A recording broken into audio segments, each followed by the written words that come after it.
हाँ, तो आज मैं आप लोगों के सामने लेके आई हूँ अक्टूबर जंक्शन का पार्ट 1। उसमें आज हम पहले पेज पे देखेंगे जहाँ से स्टार्टिंग है कि बात है 10 अक्टूबर 2020 और यहाँ पे चित्रा प्रेस कॉन्फ्रेंस बुलाती है। चित्रा एक यहाँ पे चित्रा के बारे में बताया कि वो एक बहुत ही ज़्यादा जानी मानी राइटर हो चुकी है, लेखिका हैं, और वो आए दिन अपने आर्टिकल अखबार में डालती रहती हैं। हर हफ्ते उनका अखबार में आर्टिकल आता रहता है और वो आर्टिकल मतलब इनके बारे में बताया गया कि वो आर्टिकल डाल के भी भूल जाती है, लेकिन उस आर्टिकल का डिस्कशन सोशल मीडिया पे आए दिन चलता रहता है।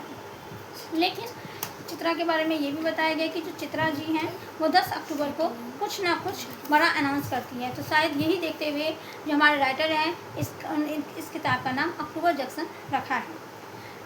अब यहाँ पे क्या है, यहाँ पे दो राइटरों की तुलना की है कवि ने लेखक ने कि एक तो हमारी चित्रा राइटर है जिनको हर कोई जानता है और वो बिल्कुल 17-18 मतलब युवा के एज पे के लोगों के दिल पे राज कर रही हैं।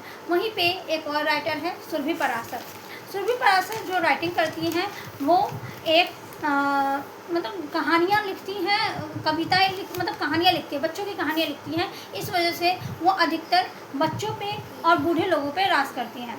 अब दोनों के बीच में डिफरेंसेस भी लेखक ने बताया है कि जिस तरह से चित्रा सबके सामने आती है, सारे फंक्शन अटेंड करती है और लोगों के साथ क्या बोलते हैं आती रहती है, अपने नए अपने बारे में बताती रहती हैं, उसी तरह से सुरभि पराशर सिर्फ एक फ्रेम है, मतलब कोई नहीं जानता कि सुरभि पराशर कौन है। तो यहाँ पे चित्रा आज अनाउंसमेंट करना चाहती है कि आखिरकार सुरभि पराशर कौन है।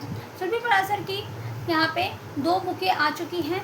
एक बुक में मतलब 3 पार्ट में उनकी बुक आनी थी, जिसमें से 2 पार्ट आ चुके हैं और सबको इंतजार है उसकी तीसरे पार्ट का, और अभी तक वो तीसरा पार्ट आया नहीं है। तो चित्रा कॉन्फ्रेंस में बोलती है कि कन्विंस करती है कि सुरभि पराशर की तीसरी बुक में शायद वही सुरभि पराशर है, मतलब कि जो तीसरा बुक आधा वो लिख रही हैं वो चित्रा द्वारा ही लिखा गया है। अब वो सबके सामने ये बताती हैं कि सुरभि पराशर आखिर है कौन। तो वहाँ पे कॉन्फ्रेंस में हल्ले मतलब शोर मच जाता है कि चित्रा झूठ बोल रही है या अपना फ्रेम बढ़ाने के लिए बोल रही है कि वही सुरभि पराशर है। सबको समझ में नहीं आता है कि सुरभि पराशर है। तब चित्रा एक व्यक्ति का नाम अनाउंस करती है जिसका नाम है सुदीप। हाँ, सुदीप वही है जो 10 साल पहले बहुत ही ज़्यादा फेमस इंडस्ट्री का मालिक है। उसने अपने बलबूते पर एक बहुत बड़ी इंडस्ट्री चालू। सुदीप जो है वो बहुत ही ज़्यादा फेमस बिजनेसमैन है जिन्होंने bookmytrip.com कंपनी के ऑनर हैं, और हर कोई जो आज की डेट में कम एज में बिजनेस करना चाहता है वो उनके हीरो हैं। चित्रा बताती है कि जो सुदीप है उसके लिए उन्होंने ये बुक कंप्लीट करने की कोशिश की है।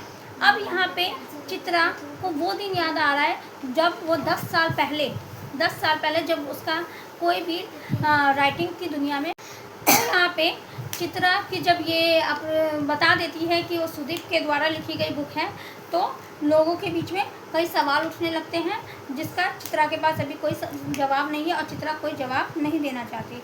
इससे लोगों का कहना ये भी है कि चित्रा और सुदीप का अफेयर है और चित्रा को वो पुराने दिन याद आ जाते हैं जो आज से 10 साल बाद पहले चित्रा जब बनारस में सुदीप से मिली थी। तो अगली क्लास में हम देखेंगे कि 10 साल पहले वो कैसे सुदीप से मिली थी। तब तक के लिए थैंक यू, धन्यवाद।